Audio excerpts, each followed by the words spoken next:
यदि तपाईसँग एक्सपिरियन्स छैन, कुनै खालको स्किल्स छैन भने दुबई आएर तपाईँलाई काम पाउनु एकदमै गाह्रो हुन्छ। अब हामी नेपालमा हुँदा पनि हामीले के सोच्थ्यौँ भने ओके केही अप्सन भएन भने चाहिँ लास्टमा दुबईमा भिजिट भिजा गयो भने चाहिँ मजाले काम पाइन्छ भन्ने एउटा मिसकन्सेप्सन रहेको छ। त्यो मिसकन्सेप्सनले गर्दा जति पनि आउनुहुन्छ भिजिट भिजामा उहाँहरूले चाहिँ मजाले काम पाउँछ, त्यहाँ दुबईमा त काम फालाफाल हुन्छ भन्ने एउटा सोचेर आउनुहुन्छ। तर यहाँ आएपछि चाहिँ कम्पिटिसन देख्नुहुन्छ अनि त्यो कम्पिटिसन देखेर चाहिँ it's very hard to find job. तपाईँले सकेसम्म एउटा एक्सपिरियन्स लिएर एटलिस्ट त्यो फिल्डको कुनै स्किल्स र ट्रेनिङहरू लिएर आउनुहोस्।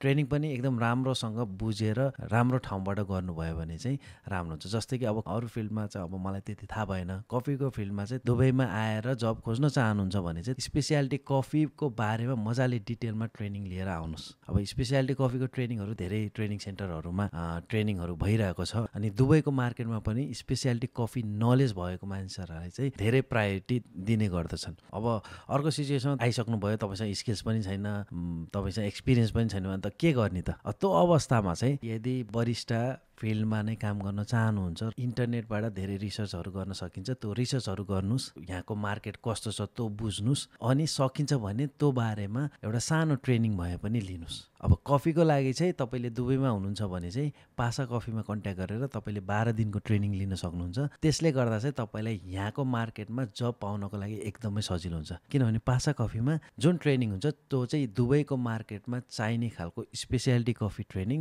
जसमा चाहिँ तपाईँको क्यालिब्रेसनदेखि लिएर डिफ्रेन्ट ब्रुइङ मेथडहरूदेखि लिएर इभन कस्टमर सर्भिसहरू पनि ट्रेनिङहरू दिइन्छ। त्यसको लागि चाहिँ म तपाईँलाई लिङ्क तल राखिदिन्छु, लिङ्कमा कन्ट्याक्ट गर्नुहोला अनि बुझ्न सक्नुहुन्छ। हस् त, यदि केही क्वेसन छ भने प्लिज कमेन्ट गरिदिनु होला र भिडियोलाई यति सक्दो सेयर गरेर जसलाई चाहिन्छ त्यसलाई पुर्याइदिनु होला है त। Thank you so much. जय नेपाल।